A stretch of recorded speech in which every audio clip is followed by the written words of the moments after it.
All right, welcome everyone. Thanks for stopping by. We're in the studio and we're having an interesting time here. We're going to do a little different watercolor painting today. I started out with a pencil, mechanical pencil, and I did a very light sketch, and I went online on Google and I just looked up ink and wash watercolor paintings. And also pen and ink watercolor paintings.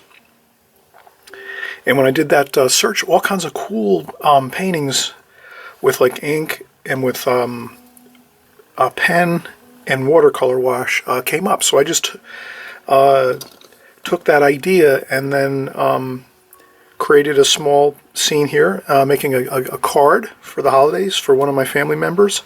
So I have this basically, it's a piece of watercolor paper, like that, and then I'm going to use it this way so that it folds up this way. So when I paint it, I fold it flat, I make the crease in it, I fold it flat, and then I take another piece of printer paper and I go over top just so nothing splashes on the back of the card, just to keep it neat somewhat. And then I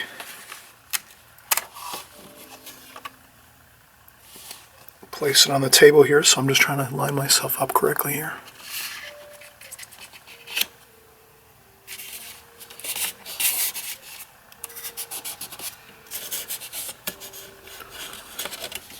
Okay, that's good. So again, I did a light sketch with my pencil, a contour drawing. I went around through the drawing, and of course I keep looking back and forth at the drawing. And so you can pick any drawing you like. You can also, like we talked about in a number of other videos, where sometimes you can just take a small mat and place it over a larger painting, and then just make a smaller painting out of a larger painting, and then just work in a smaller section. So that's what I did here too as well. I didn't use the whole painting I saw online. So you can take really anything, but the idea is just this is like a village scene with like a church and some buildings around it and some people walking and some trees in the background here. And so it's an interesting scene. And again, I pencil sketched first, then we went ahead and we have some. This is a waterproof black ink pen. It's made by Faber-Castell, and it's basically waterproof, water fast, and it has Indian ink in it. Indian ink is dark black, much like probably like ivory black. If you had to choose a paint that this would match, it's Indian ink matches pretty much, I think, the ivory black color in watercolor sets, or watercolor tube colors. So here I just went with my painting.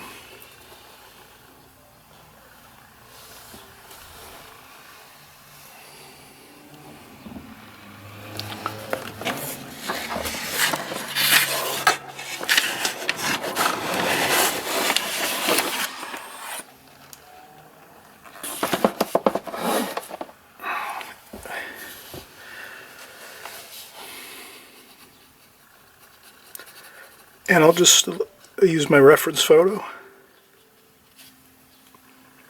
or a book, or a photograph, or my laptop.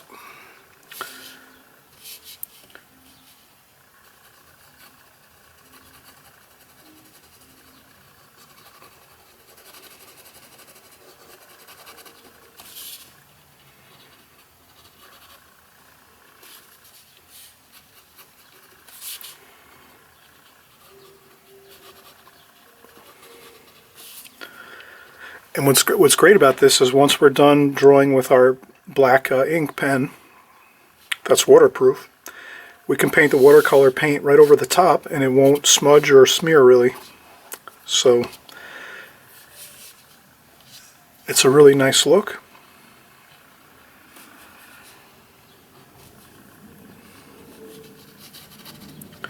And it's fun because we could practice our drawing skills here. And we can draw things in a real sense. It's a great practice type of painting to do, because first we practice our contour drawing with our pencil and we get the whole idea of the painting in with our pencil, and then we go over again with our pen. So we're actually drawing it twice essentially and then going in and painting. So this is a great way to brush up on our skills if we're a little rusty at drawing, if we haven't drawn in a while, or if we want to practice to get our drawing skills better. A fun way to do it is definitely working with the ink pens. And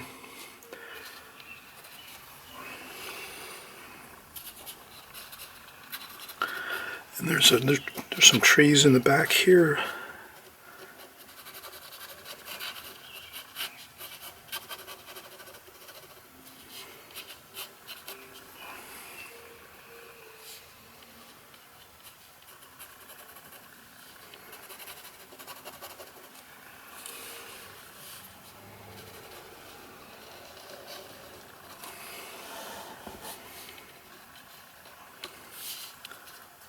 And sometimes the challenge with this type of work, when we're doing our work with our ink pens, is doing too much with our ink pen. So if we're using a reference painting that we found online or in an art book or something like that, we can use that as our guide, and that's a safe bet. But if you were, let's say, doing this on your own and you weren't really using anything for a reference, but you were just doing some work like this from a photograph you have of a vacation, or if you're working maybe outdoors and you see a cool scene outside and you're doing that, or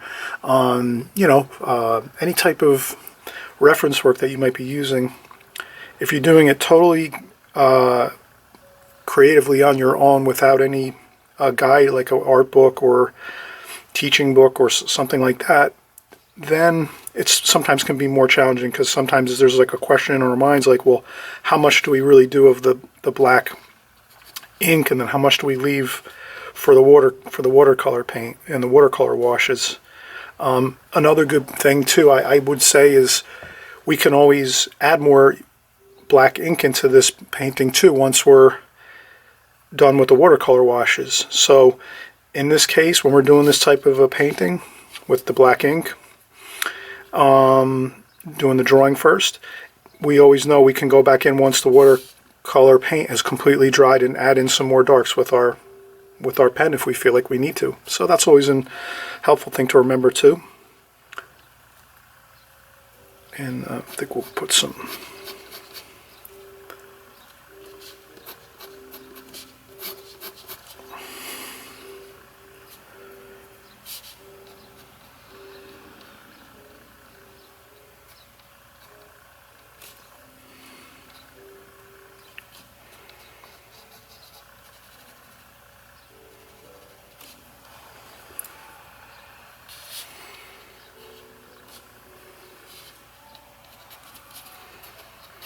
and there's another bush or tree over here in this section.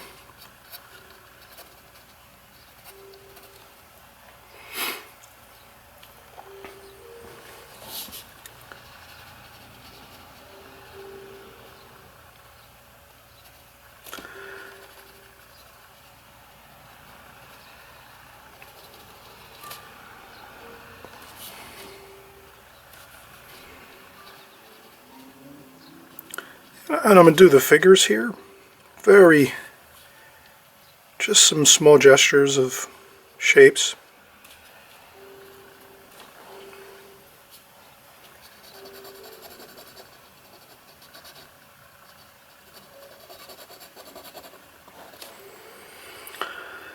And there's a doorway over here somewhat in this location, and then we can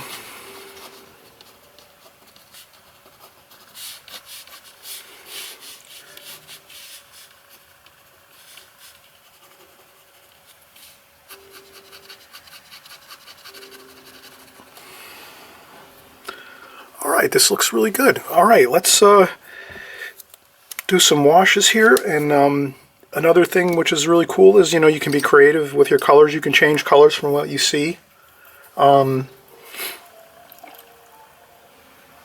in nature, or even if you're working from an art teaching book or a photograph. You can always be more creative with your colors if you like. Here, I'll try to start with some of the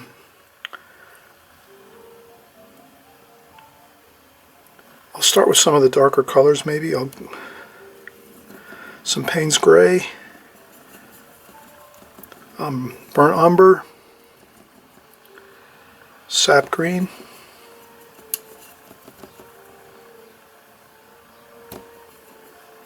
and maybe I'll do some of the trees.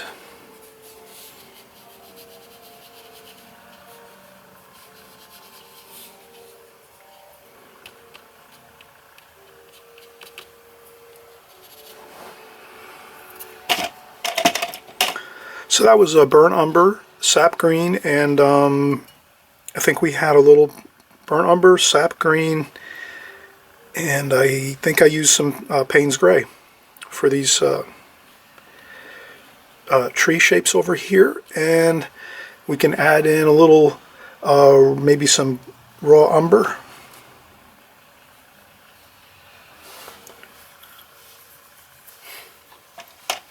And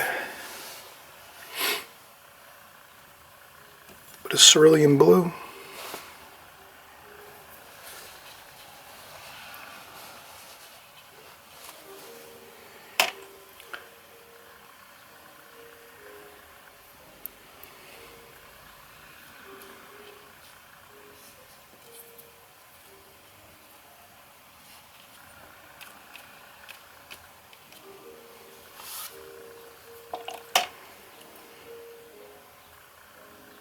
And more raw umber here just to give it some more color. I'll work right over to that pencil line where the edge of the border is. So I made sure to draw my border first with pencil, so I have a nice border here.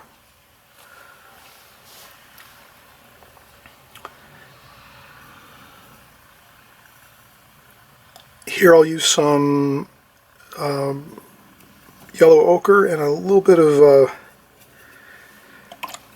alizarin crimson.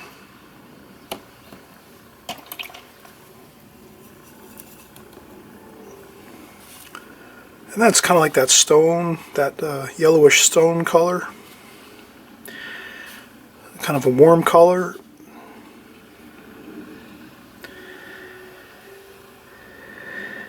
And then we'll go with some raw umber here. Maybe some burnt umber. Maybe some cerulean blue mixed in with that burnt raw umber.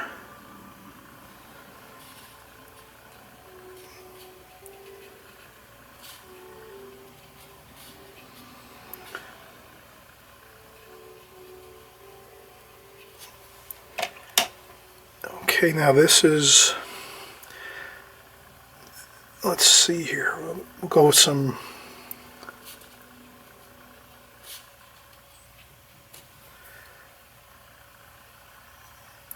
burnt sienna, so we'll just change this part of this building a little bit. And we'll use a little bit of that mix.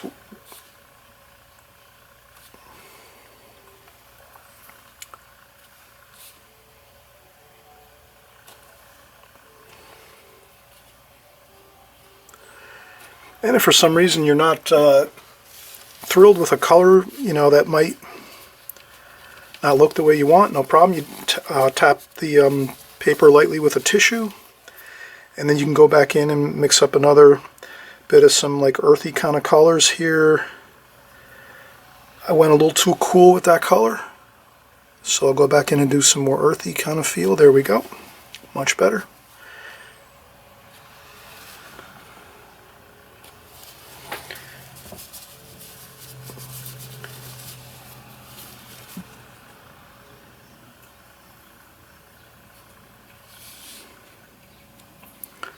And again, a little more, some trees over here.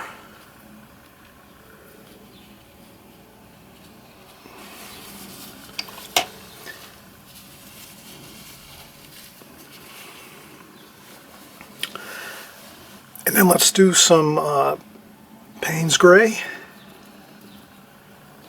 and some burnt umber, some French ultramarine blue, more Payne's Gray, and then we'll do a nice color over here on this steeple.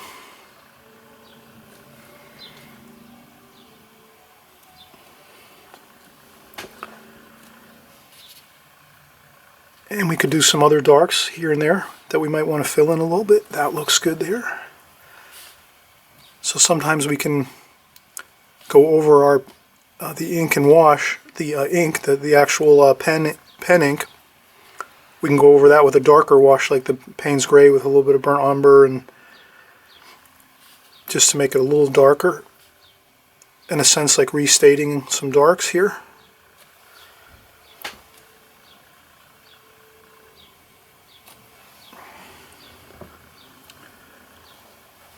And that looks pretty good. Maybe I'll work out some of this original wash that we put on there. We can maybe start to use that paint that we just put on there to just work out into the other section of this steeple, the roof church steeple. Very little water. I tap off, when I rinse my brush, I tap it on some tissue to take some of that water out. This way when we go in, we're not flooding the paper with too much water. That's a lot of times watercolor artists, we always sometimes have that issue where we go back into our painting with too much water on the brush, and then we just start flooding the paper, and it sort of blossoms out and the washes get a little bit out of control. So it's always good to tap a little bit of water off the brush first before we go in to maybe do some additional work in there. And that tends to work pretty good. We'll get some more of that stone color here. Maybe we'll change it a little bit. We'll add some, I think that we could add a little more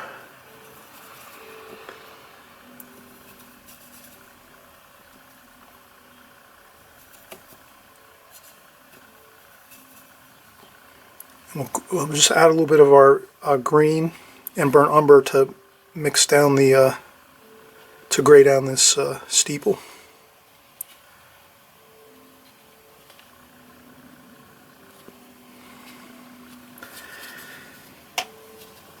Then the roof, we can go with maybe a blue color.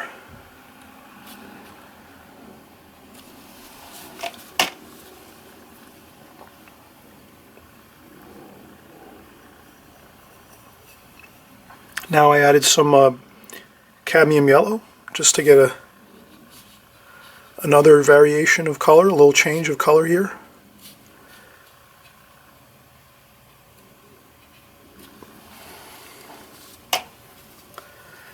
If we don't like that roof color, if it's too blue, we just go in with a little bit of that darker mix.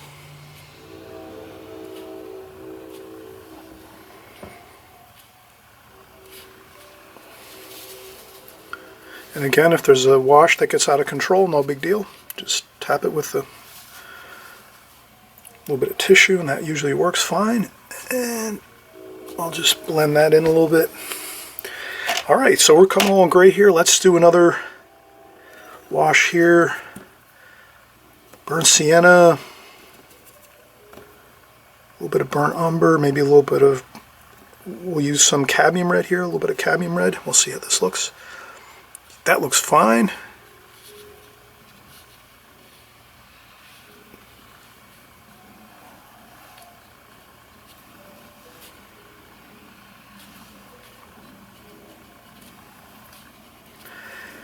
And you could always, here we'll do some cool colors. We'll use some cerulean blue for this shadow over here.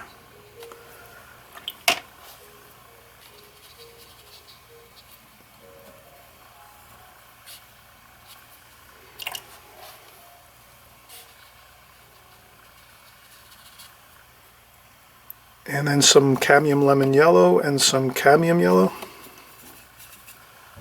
And we'll do the, there's a bush over here. And what I'll do is, with this bush here, I will add a little more green.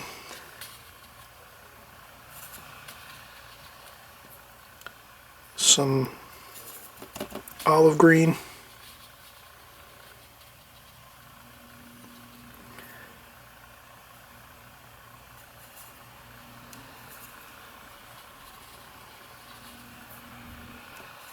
Sap green, olive green, a little bit of burnt umber. And then I'll go in and do some pen and ink over the top of this here to make a little more interesting lines with the pen, with this pen once this completely dries. So here I think we're fine. We have lots of interesting colors.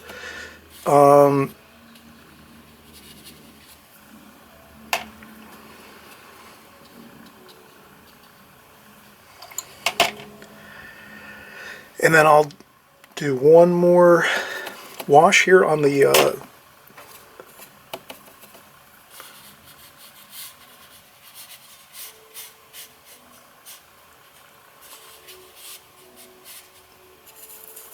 I'll use some of the colors, the repeating colors,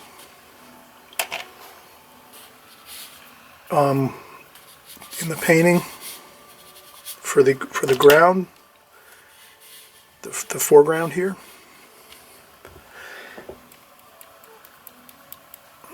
A little bit of splashing.